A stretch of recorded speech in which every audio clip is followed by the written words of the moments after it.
IPLच्या इतिहासात आपण अनेक महान गोलंदाज पाहिले, पण काल रात्री जे घडलं त्याला चमत्कार म्हणावं लागेल. सनरायझर्स हैदराबादच्या एका मराठमोळ्या वाघानं राजस्थान रॉयल्सच्या ताकदीला पहिल्याच षटकात गुडघ्यावर टेकवलं. तो खेळाडू म्हणजे विदर्भाचा एक्सप्रेस प्रफुल्ल हिंगे. तुम्ही पण त्याच्या या कामगिरीवर खुश असाल तर व्हिडिओला एक लाईक जरूर करा. प्रफुल्ल हिंगे IPLच्या 19 वर्षांच्या इतिहासात सामन्याच्या पहिल्याच षटकात 3 बळी घेणारा पहिला गोलंदाज ठरला आहे. त्याने राजस्थानच्या डावातील पहिल्याच ओव्हरमध्ये खळबळ उडवून दिली. हिंगेने वैभव सूर्यवंशीला पहिल्याच चेंडूवर बाद केले. त्यानंतर तिसऱ्या चेंडूवर ध्रुव जुरेल आणि 5व्या चेंडूवर प्रिटोरियसला झेलबाद केले. त्याने आपल्या 4 षटकांच्या कोट्यात अतिशय प्रभावी गोलंदाजी केली. एकाच ओव्हरमध्ये 3 विकेट्स आणि तेही पदार्पणाच्या सामन्यात. राजस्थानची अवस्था 5 बाद 9 धावा अशी झाली होती. प्रफुल्लने आपल्या 4 ओव्हर्समध्ये 34 धावा देऊन एकूण 4 बळी टिपले.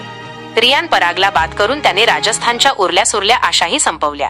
विदर्भाच्या या खेळाडूला हैदराबादने फक्त 30 लाख रुपयांत खरेदी केलं होतं, पण त्याची कामगिरी कोट्यवधींच्या खेळाडूंना फिकी पाडणारी ठरली. सामन्यानंतर त्याने सांगितलं की मी आधीच एका चिठ्ठीवर लिहून ठेवलं होतं की मला 5 विकेट्स घ्यायच्या आहेत. यालाच म्हणतात मॅनिफेस्टेशन आणि मेहनत.